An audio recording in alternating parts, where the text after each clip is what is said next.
Well, here we go loop-de-loop, here we go loop-de-lie. My goodness, it's your old grandpa coming to you from Crestone, Colorado, trying not to cry.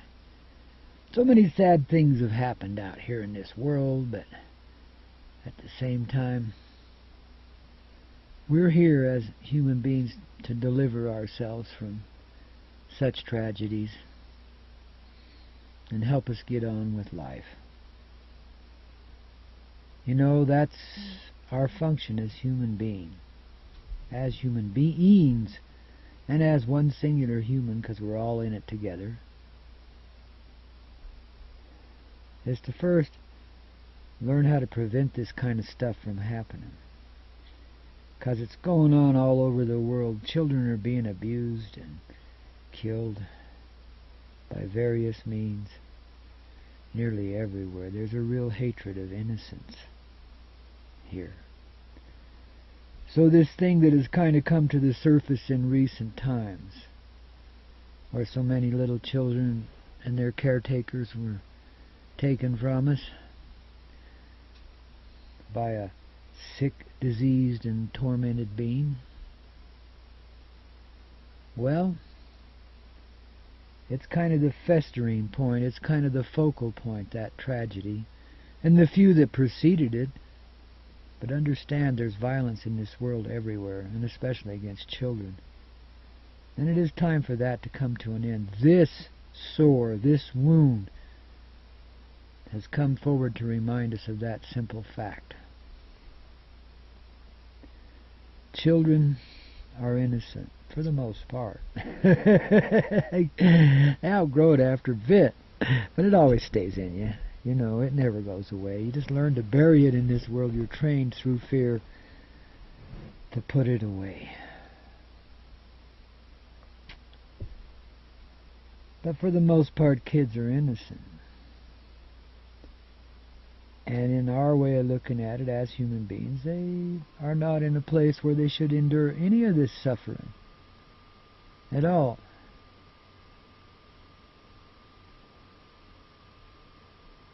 So we're here to learn how to protect the innocent by protecting the innocence in ourselves first, recognizing that it's still there, no matter how far flung we've gone in life or where we've flung it, it's still there. Your little girl, your little child, your little boy, they're still alive within you. And if you can reach out right now and in this way, inside of yourself, embrace that child, you begin to understand the simple love that children are. And you begin to receive of that in far grander fashion, and in fact create it from inside of yourself, from the innocent child within. Yeah, now there's pain there. But pain is a focal point. Pain settles in a certain area in your life or a certain area in your body and keeps crying to you, pay attention to me, deal with me lovingly.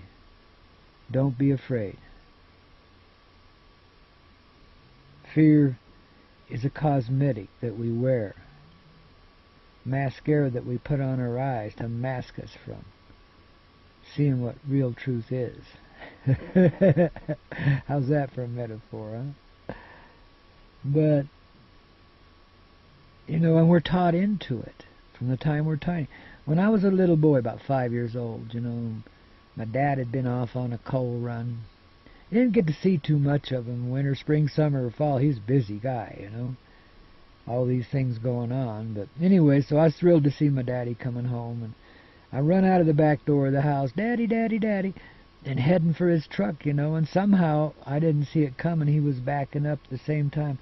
I was running, going to go around the truck and up to the other side and jump up there on the running board. Well, anyway, long story short, I conked my head on the corner post of the truck bed and fractured my skull pretty good. Nice little break right there, you know, right in the middle of my forehead. Couldn't have done it worse if I tried. Well, I guess I could have, but that was pretty bad. But Dad seen me, and so he stopped before he ran over me, because I was laying in the path of those big old wheels, too. Shoot. I really score when I score, let me tell you, as a little kid. And so I'm laying there, I'm kind of numb. I'm not really in any pain. There's stars around me, and I'm, trying to assimilate what's happening, and but I'm doing okay. I'm calm. I know I've been hurt. I don't know how badly, but I know I've been hurt. And there's a little pain, but not much. And I'm just laying there, kind of in shock and numbness, but I'm okay. I'm alive. Well, my daddy comes running around the trucks and sees me lying there on the ground, bleeding out of the forehead. Is like, oh shit. He grabs me up in his arms and runs in the house in a panic and pushes chairs and stuff out of the way and lays me on the floor and starts doctor to me and shouting orders to others, do this, do that, Well, and because he's panicked, I start to panic. I learned my fear.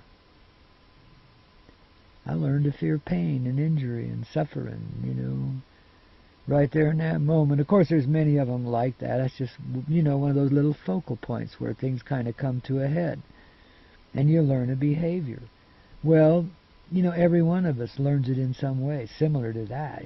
Thank goodness most of us don't get ourselves so severely injured. Just to say I lived to tell about it, and I was none the worse for the wear. Other than that, fear, got amplified inside, and I became afraid of pain. I remember that in my childhood. Well, I've borne so much of it now, shoot. It's like a second cousin to me. It's kind of entertaining, to tell you the truth. Oh, but it sure can hurt at times, babies. And when it does, what we have to do first is recognize the fear that's making us run from the pain. Like there's something really awful there, like death. And even recognize the fear of death. Death is coming back to life. Death is stepping back into the love from which we came. For most of us anyway, some get so far into the fear they can't even let their soul release. But we're helping them. That tragedy's about over with too. And you wouldn't believe how many of the souls of the dead have been so tormented, when they stayed here and didn't go home to that love, that they're a part of these tragic acts we see happening in this world right now. They're so screaming for attention. They're so in pain, so in torment, that they will drive the living into tormented pain. What comes next is tragedy. It's insanity of its worst sort. Yet it's human beings being controlled by energies beyond themselves, too. Voices and so forth in the mind. Now you got to understand this was a pretty sick and demented mind in all three of these recent instances, but especially the last one. That this person had no control of themselves whatsoever, obviously. Something else was in control. Human beings don't hate each other sufficiently to commit such acts. Yet we do. That insanity spreads everywhere, and a lot of it is the souls of the dead. Those that are pissed off and couldn't go home, souls of them working through the living. It happens quite often. People be aware of what's going on inside, Go inside to this loving place. Pay attention to what happens to you. And in this way prevent any tragedies in your life. Step through the fear. See where it came from. Know who it is. What it is. And just step away from it. Be who you are.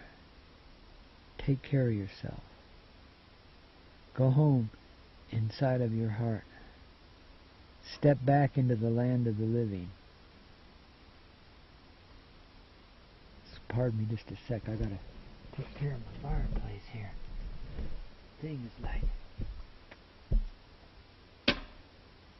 There we go. There we go. Okay.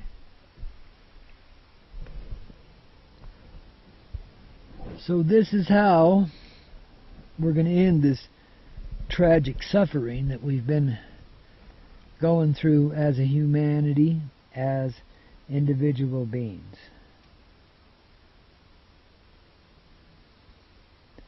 You know, when your body's in pain, it's trying to tell you something. And if you're listening, you see it, you grasp hold of it, you don't be it anymore. You go in there, you step past the fear, because you're through with that now. You know there's nothing to fear in pain, it's just your body talking to you, telling you something needs attention, it's out of order, it needs attention, needs a little house cleaning. So how do you do that? You go inside yourself. You share love with that affected part. If you feel this pain in the heart right now, because of all the suffering in this world, especially of the children, go there and embrace that pain lovingly, with the fullness of your heart, like a bear hugging a tree. Embrace it. Be in this pain. Appreciate the joy of being willing to go through it, to suffer in this way, and being able to endure it. Appreciate that. Appreciate what it's showing you. That your body needs attention. There's injuries, there's wounds here. Inside of yourself. Embrace this wound.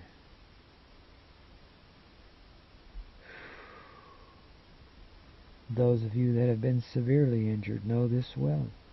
Embrace this wound. Oh my, guys. Come home to this suffering heart. Embrace the emptiness, the fullness. Live in that pain for that moment in time that it takes you to release it, to understand the lessons of it, the conflict in it, to let it go now.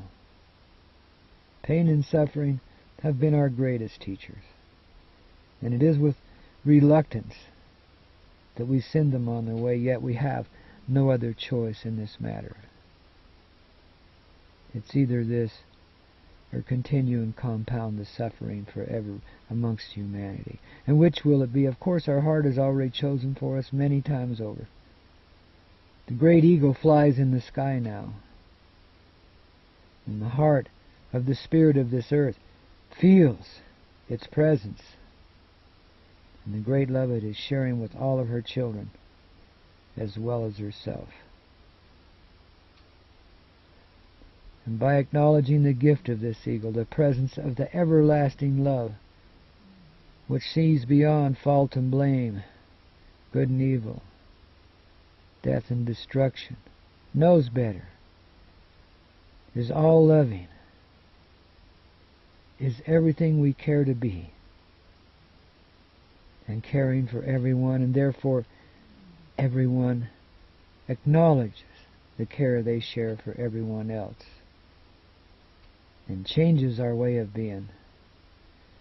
And we go to these moments of injury, of tragedy in our presence, in our world, where little children suffered and died. And we embrace the mind of the sick and tormented one in the heart. And we help them understand and see and let go of the tragedy, give it up to those children and others who are dying, their caretakers. We embrace them in love.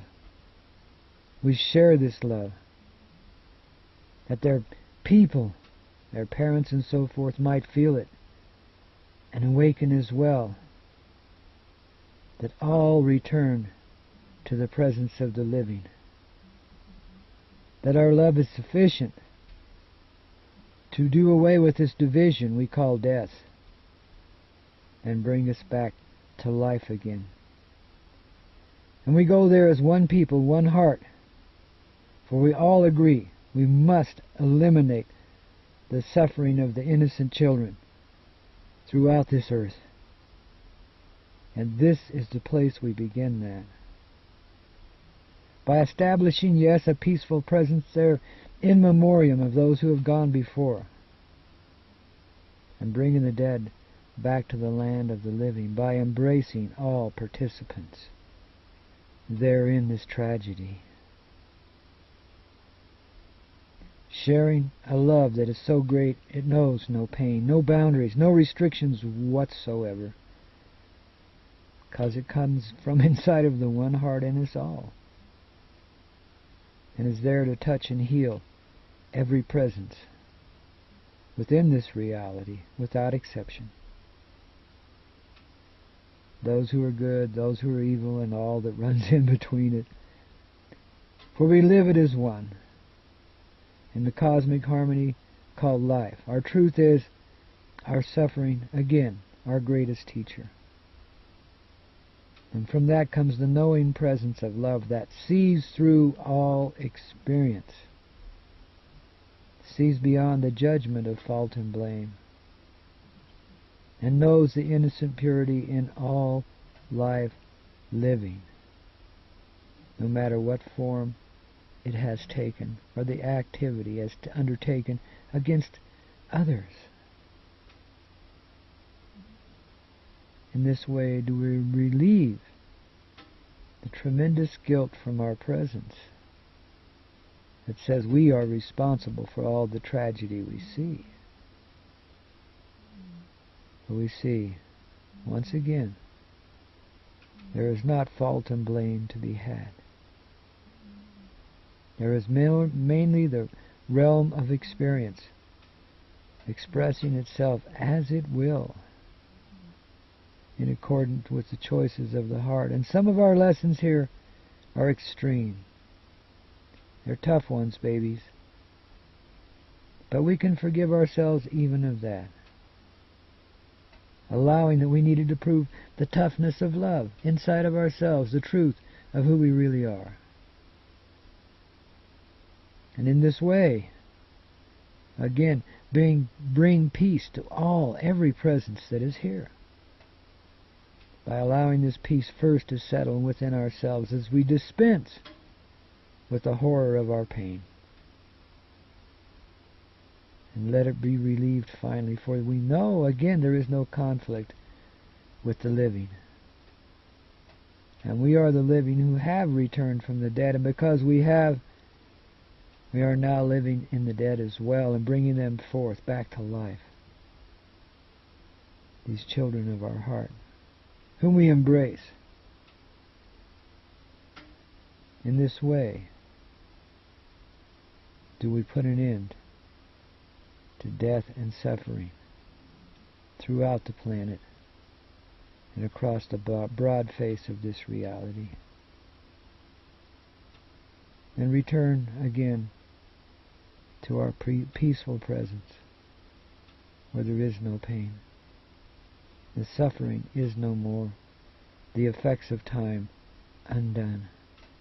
Our hearts made pure in the love of all the experience we've given ourselves, of all the truth we've witnessed, as well as the terrible and tragic misunderstandings. We go home now. Into the heart inside of ourselves we step through the pain that has kept us from that presence. We enter the chambers of this heart, and we open the doors and dust off the shelves and the furniture. Begin to live within this heart once again, knowing that our absence from this presence has been felt. And that is why there is so much grieving. For in our long-suffering time, we have not much lived from the heart, yet enough to maintain our elegance, our nobility, to get us through the most difficult of times.